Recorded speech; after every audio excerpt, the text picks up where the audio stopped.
In the 17th century, when European slave traders were reshaping the entire continent, one African ruler said no. She didn't just say no in words. She said no in war. She said no in strategy. She said no by building alliances and outsmarting her enemies. Her name was Nzinga, and she ruled the kingdoms of Ndongo and Matamba in what is now Angola.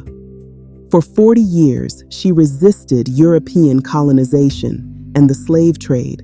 She fought battles. She won victories. She protected her people. And when she died, she had prevented her kingdom from becoming a slave-trading region. This is the story of a queen who stood against the most powerful forces of her time and refused to back down.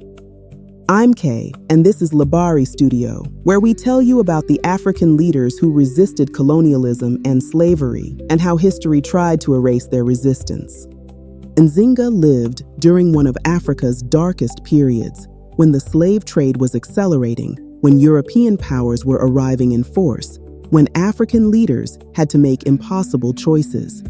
Nzinga chose resistance. This is her story.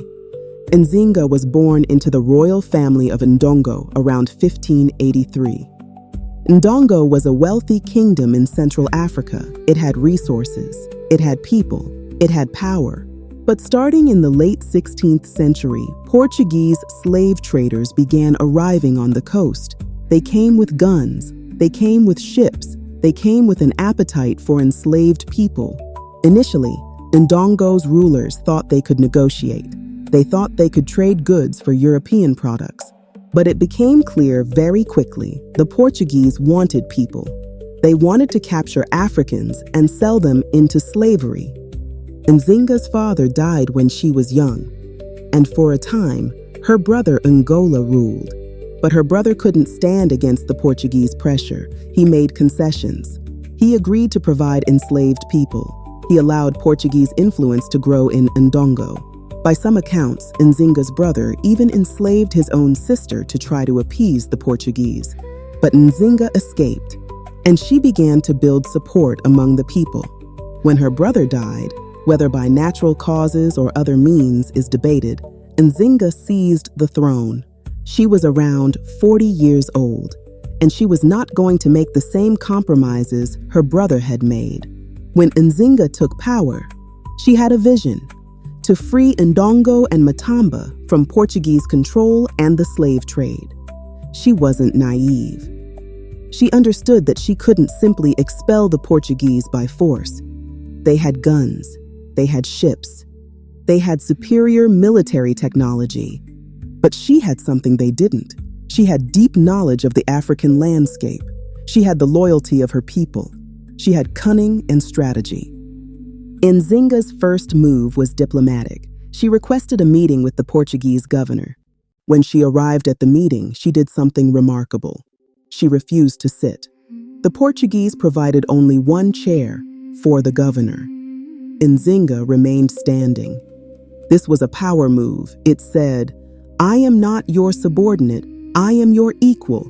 When the Portuguese offered her a stool meant for servants, she refused. She stood throughout the entire negotiation. This small act became legendary. It showed her people that their queen would not accept disrespect, would not accept subordination. But diplomacy could only take her so far. Nzinga realized she would have to fight. She began to build a powerful army. She trained soldiers. She acquired weapons, sometimes through trade, sometimes through captured Portuguese arms. She also made a crucial alliance. She allied with the Dutch, who were rivals of the Portuguese. The Dutch provided ships and support in exchange for trade privileges. With Dutch support and her own military, Nzinga launched campaigns to drive Portuguese forces out of her territories. She won victories. She lost some battles, but she kept fighting. For decades, Nzinga fought the Portuguese, fought slavery, fought colonialism. She made strategic retreats when necessary. She reformed her army. She adapted her tactics. She also sheltered escaped enslaved people in her kingdom. People fleeing slavery found refuge in Ndongo and Matamba. This made Nzinga's kingdom a target. The Portuguese wanted to crush her because she was not just resisting them, she was actively subverting their slave trading system by offering refuge. But Nzinga refused to back down.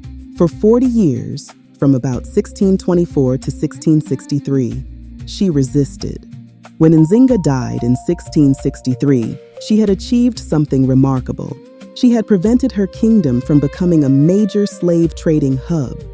While other regions were being devastated by the slave trade, Ndongo and Matamba remained relatively protected. She had preserved her people's freedom. Her kingdom remained independent. Her people remained free. And she had shown that African resistance to colonialism and slavery was possible, that it could be effective, that it could work. So why isn't Nzinga as famous as, say, Napoleon or Alexander the Great? Because she was African, because she was a woman, because she was fighting against European expansion instead of for it. European historians didn't celebrate her. They recorded her as a problem that the Portuguese had to deal with, not as a great strategic mind, not as a freedom fighter. And so her story was largely forgotten in the Western world. While European generals are celebrated, Nzinga remains unknown. Despite the historical erasure, the evidence of Nzinga's power remains. The Portuguese kept records of her military campaigns. They documented her victories and her losses. They show a brilliant military strategist who kept them at bay for decades. African oral traditions remember her. In Angola and neighboring regions, Nzinga is celebrated as a hero and freedom fighter. Modern historians have begun to recover her story, and they show a woman of extraordinary intelligence, courage, and strategic skill. What does Nzinga's story teach us? First, African resistance to colonialism was real, organized, and effective. Nzinga is proof that colonization wasn't inevitable, that African leaders fought back. Second, women led that resistance. Nzinga was a military strategist, a diplomat, a political leader. She was one woman against the Portuguese Empire, and she made them work for every inch of territory. Third, the resistance to slavery and colonialism started centuries before the major anti-colonial movements we learn about. Nzinga was fighting in the 1600s. The major decolonization movements didn't happen until the 1950s, but resistance had been ongoing the whole time. And most importantly, Nzinga shows us that saying no to impossible odds is possible, that resistance works, that freedom is worth fighting for. Nzinga's resistance ended with her death. The Portuguese eventually colonized Angola, but her legacy didn't end. The memory of her resistance lived on. And when Angola fought for independence in the 20th century, Nzinga was remembered as a symbol of resistance.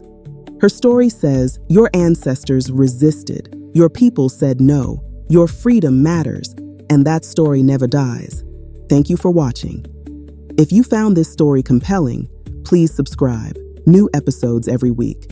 Stories about African leaders who resisted, who fought back, who refused to accept domination. Don't forget to like and subscribe. See you on Thursday where we'll discuss the Dahomey warriors.